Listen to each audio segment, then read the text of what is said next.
बार बार तुझे क्या समझाएं कान्हा मेरे यार, तेरे बीन कान्हा लागे न जिया हमार।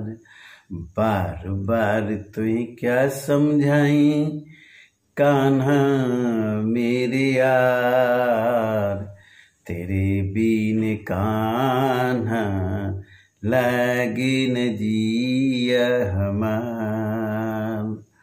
ये भगवान श्री कृष्ण। जय जय श्री राधे, जय जय श्री राधे, जय जय श्री राधे, गोविंद राधे। श्री कृष्ण के बारे में बहुत कुछ लिखा गया और श्री राधे के बारे में बहुत कुछ लिखा गया, जिसमें वृंदावन, गोकुल, मथुरा, पूरा विश्व, इस्कॉन मंदिर पूरे विश्व में है।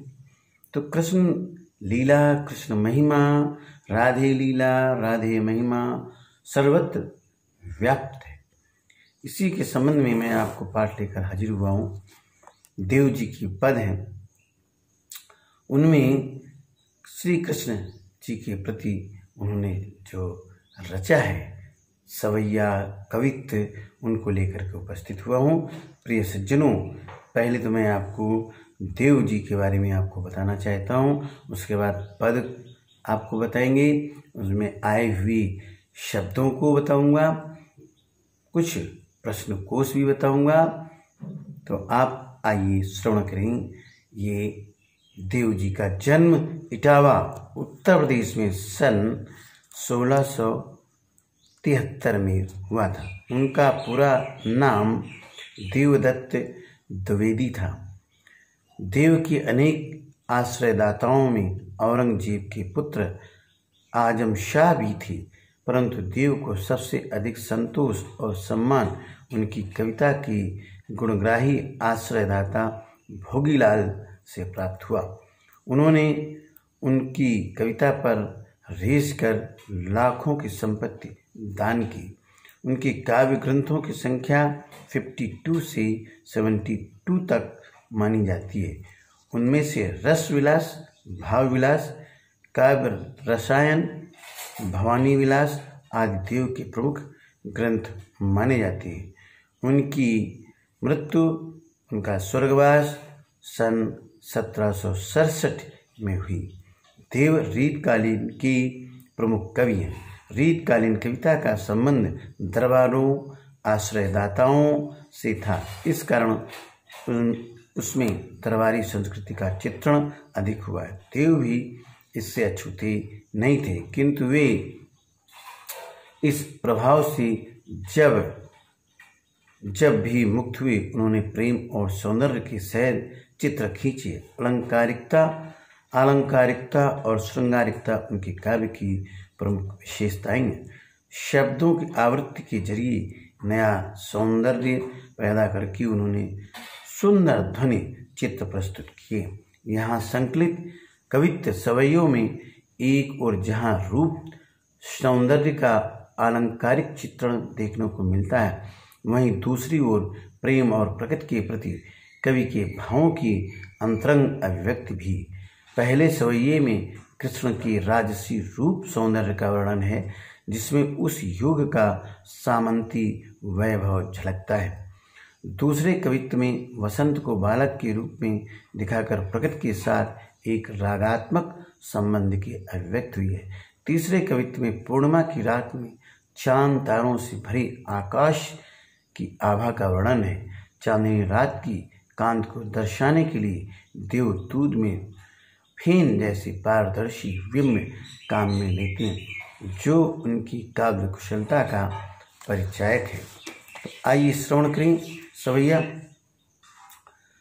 पायन नूपुर मंजू बजई, कटि किंकिन कये धुन की मधुराई, सांवरे अंग लसई पट पीत, हिये हुलसई बनमाल सुहाई, माथे किरीट बड़े द्रग चंचल, मंद हसी मुख चंद्र जुन्हाई।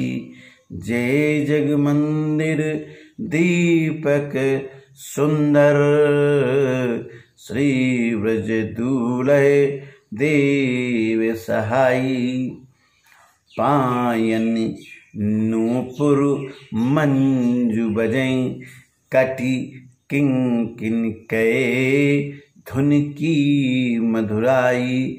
सांवरे अंग लसैं पट पीत हिये हुलसैं बनमाल सुहाई। माथे किरीट बड़े दृग चंचल मंद हसी मुख चंद्र जुन्हाई। जय जग मंदिर दीपक सुंदर श्री ब्रज दूल्हे देव सहाई। कविवर देव जी कहते हैं, देवदत्त द्विवेदी जी कहते हैं कि भगवान श्री कृष्ण का राजसी रूप है। वो कैसा है?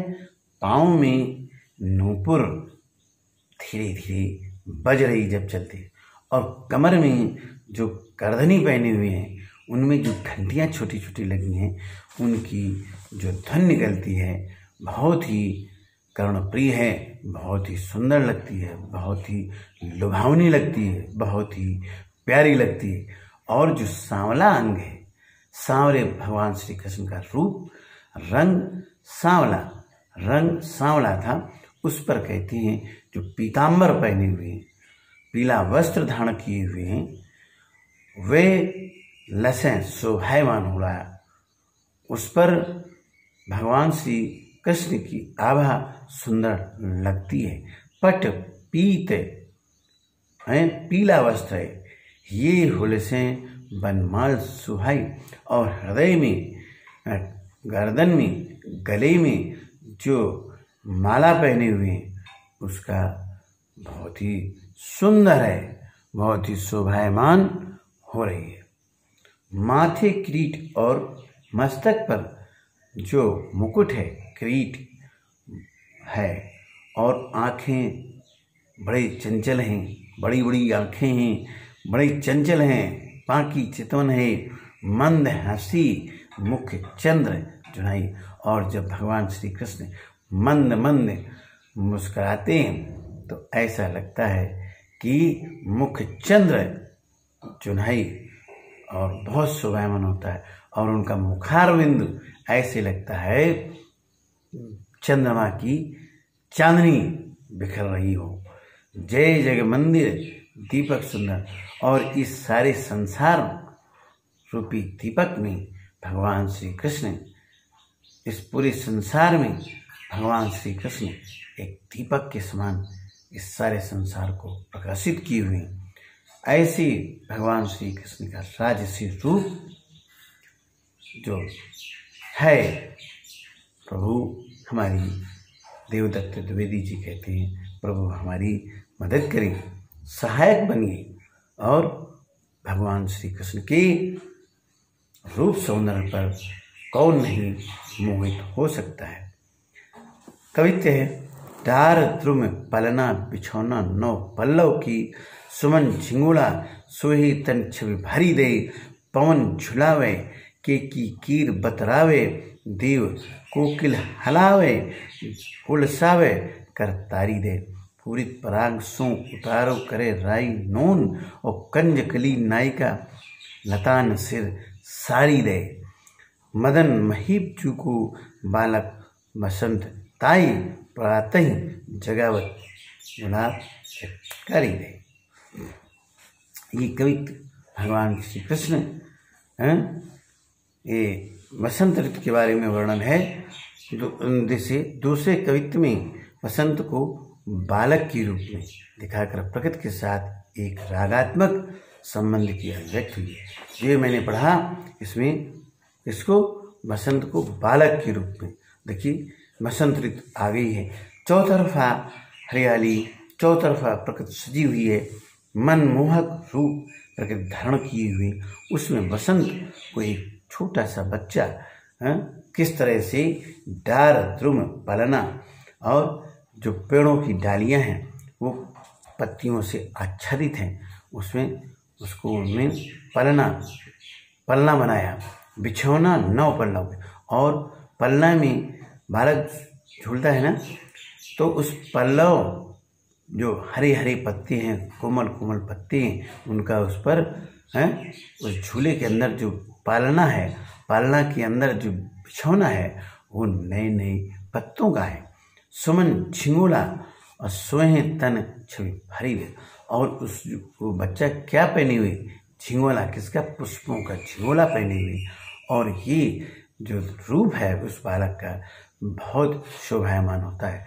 पवन झुलावे, उस समय मंद मंद पवन बहती है जिससे कि वह झूला झुलाता है, पवन झुलाती है।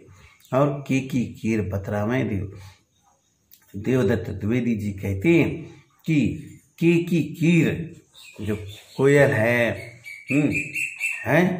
और तोता है, उनसे बातें करती हैं। कोकिल हलावे हुलसावे कर तारी दे, और जो कोयल है वो बच्चे को मनोरंजन से भरपूर करती है। कोयल की आवाज़ है, कोयल की आवाज़ देखिए किस तरह से कोयल कुहू कुहू की आवाज़ करके उस बच्चे को प्रसन्न करती है। पूरी पराग सो उतारों करें राय नून, और जो परागकण है, पुष्पों में जो परागकण है, उसको लेकर के अपने उस बालक को क्या करती है? वो परागकण नमक के समान उसका उतारा करती है, जिससे कि उस बच्चे को किसी की नज़र न लग जाए। कंज कली नायिका लतान सिर दारी सारी दे, और जो नायिका है कंजकली अपने लतों की जो नायिका है वो अपने सिर पर साड़ी दे करके उसको ये सब कर रही है। मदन महीजू को बालक पसंद आई, और क्यों न करें, क्योंकि कामदेव का पुत्र है, बहुत सुंदर है, शोभायमान है। ये बालक रूप का स्वरूप का प्रतीक है, बसंत का बालक है, बसंत रूपी बालक है। उसको सुबह सुबह प्रकृति में जो गुलाब का पुष्प है जब खिलता है तो उसमें चट से आवाज आती है, और जाग जाओ बच्चे, जागो, सवेरा हो गया। यही गुलाब जब कली जब खिलती है तो उसमें चट से आवाज आती है। जो तीसरा है वो उसमें है, देखिए कवित्व में पूर्णिमा की रात में चांद तारों से भरे आकाश की आभा का वर्णन है। चांदनी रात की कांत को दर्शाने के लिए देव दूध में फेन जैसे पारदर्शी बिंब काम मिलाते हैं, जो उनकी काव्य कुशलता का परिचायक है। इसमें बिंबात्मक बातें देखिए। फटिक शिलांशु सुधरु सुधा मंदिर जो बना हुआ है, जो संगमरमर का एक मंदिर बना हुआ है। उधर इधर को सो अधिकाई उमंगी अमंद, और उस मंदिर के अंदर जो समुद्र का फेना है वो दही के समान लग रहा है। बाहर थे भीतर नो प्रीत भीत न दिखैया देव, और उस मंदिर के अंदर ऐसी शोभा है जो बाहर से भीतर तक कुछ भी दिखाई नहीं दे रहा है। दूध को सो फेन फैलो आंगन फस बंद, और आंगन में दूध सा जो समुद्र का फेना है वो फैला हुआ है।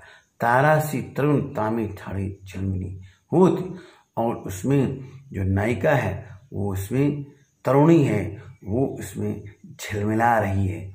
मोतिन की ज्योत मिलो मकरंद को, मल्लिका को मकरंद, और उसमें मोतिन की ज्योत है, जो मोती होता है उसकी चमक उसमें मिली हुई है, और मल्लिका को मकरंद जो सुगंध है वो मिली हुई है। आरसी से अंबर में आभासी उजारी लागे, और आसमान जो है वो उस पर प्रतिबिंब लगता है, उसमें उसकी सजावट वहाँ तक आसमान तक फैली हुई। प्यारी राधिका को प्रतिबिंब सो लगत चंद, और राधा जी के रूप सौंदर्य को देख कर के ऐसा लगता है कि चंद्रमा की चांदनी राधा जी का प्रतिबिंब है, ऐसा इसमें वर्णन किया गया। तो आइए जरा ये आप शब्द संपदा देख लें। इसके अंतर्गत जो शब्द संपदा है, मंजु माने सुंदर, कट माने कमर, किंकिन करधनी कमर में पहनने वाला आभूषण, और लसें सुगंधित सुशोभित, हुलसें आनंदित होना, किरीट मुकुट, मुखचंद्र मुख रूपी चंद्रमा, चुन्हाई चांदनी, द्रुम पेड़, सुमन झिंगोला फूलों का झबला, ढीला ढाला वस्त्र, कीकी मोर, कीर तोता, हलावे हुलसावे हलावत, बातों की मिठास, उतारो करे राई नून, जिस बच्चे को नजर लगी हो उसके सिर के चारों ओर राई नमक का ऐसे ऐसे घुमा के उतारा करना, टोटका हटाना, कंजकली कमल की कली, चटकारी चुटकी, फटिक प्राकृतिक क्रिस्टल, शिलान शिला पर, उददी समुद्र, उमंगी उमड़ना, असंद जो कम न हो, भीत दीवार, मल्लिका बेले की जात का एक सफेद फूल, और मकरंद फूलों का रस, आरसी आईना, आरसी आईना। तो जरा प्रश्नोत्तर भी देख लें। कवि ने ब्रज दूल्हे किसके लिए प्रयुक्त किया है और उन्हें संसार रूपी मंदिर का दीपक क्यों कहा है? कवि ने ब्रज दूल्हे भगवान श्री कृष्ण के लिए प्रयुक्त किया है और उनके प्रकाश से, उनके कार्यों से, उनके कृतित्व से ये पूरा संसार जगमगा रहा है। और ये संसार उन्हीं की उपज है।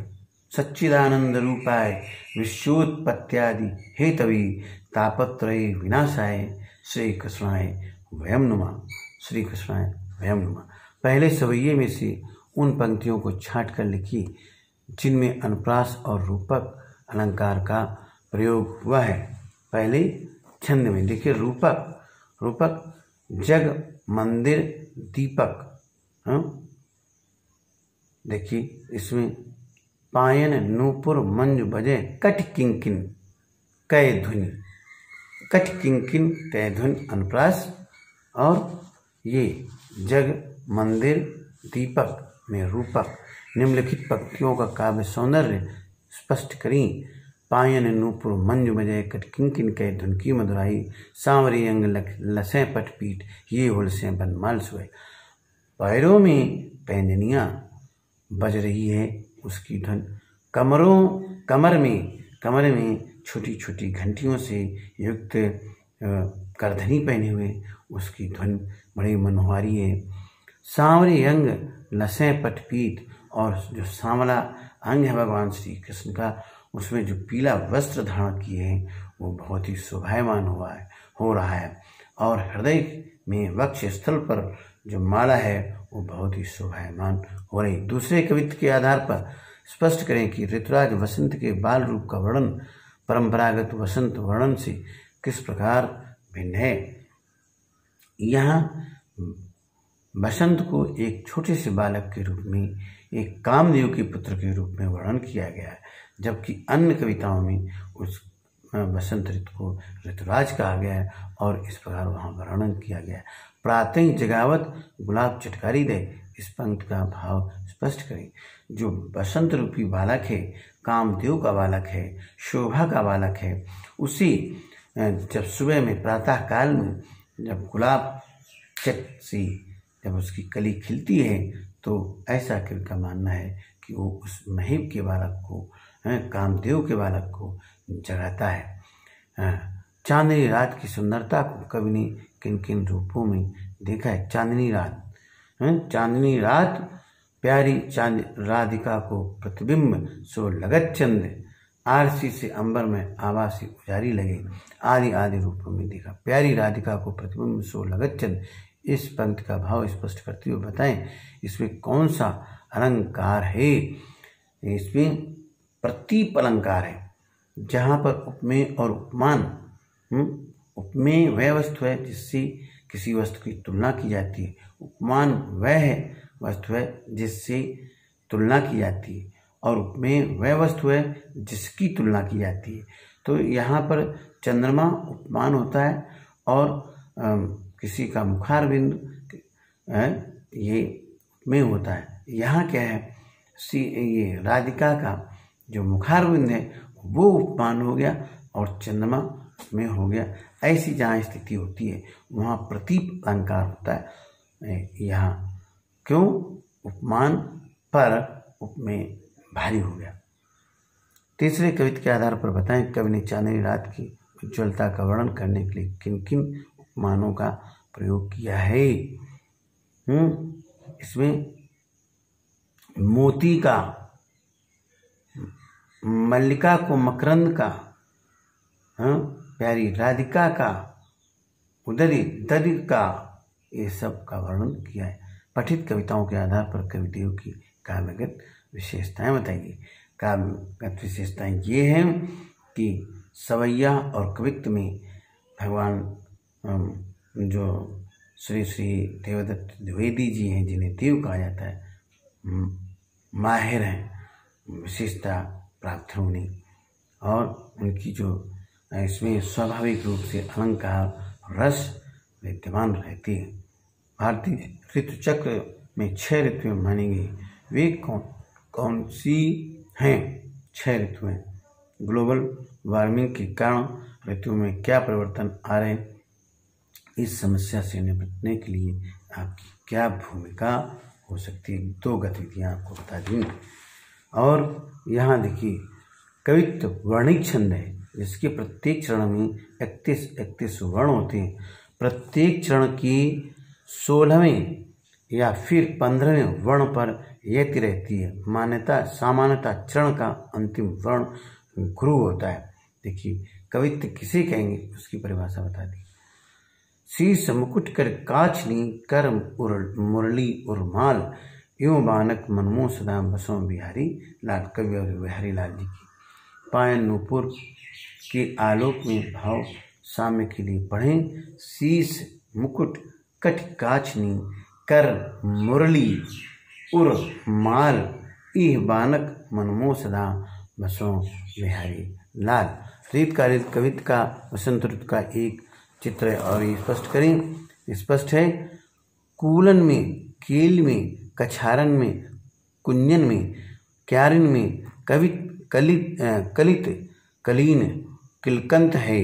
कहें पद्माकर परागन में, पौनहू में, पातन में, पिक में, पलासन पगंत है। द्वारे में, दिशान में, दुनि में, देश देशन में, देखो दीपदीपन में, दीपत दिगंत है। बीथिन में, ब्रज में, नवेलिन में, बेलिन में, बनन में, बागन में, बरघ्यो बसंत है। पद्माकर जी का देखिए, स्वाभाविक रूप से अनुप्रास अलंकार का समावेश होता है। बहुत बहुत धन्यवाद। चांदनी रात के उस रूप का वर्णन के लिए कवित्व में वर्णन है। पूर्णिमा की चांदनी रात में स्वच्छंद चांदनी चारों ओर फैली हुई है। उस चांदनी में नाहे मेटल फटिक शिला से निर्मित लगते हैं। चांदनी के अभिनय के कारण उमड़ता हुआ सागर दही के सागर की भांति लहराता दिखाई देता है। चांदनी के कारण कहीं कोई दीवार नहीं दिखाई देती है।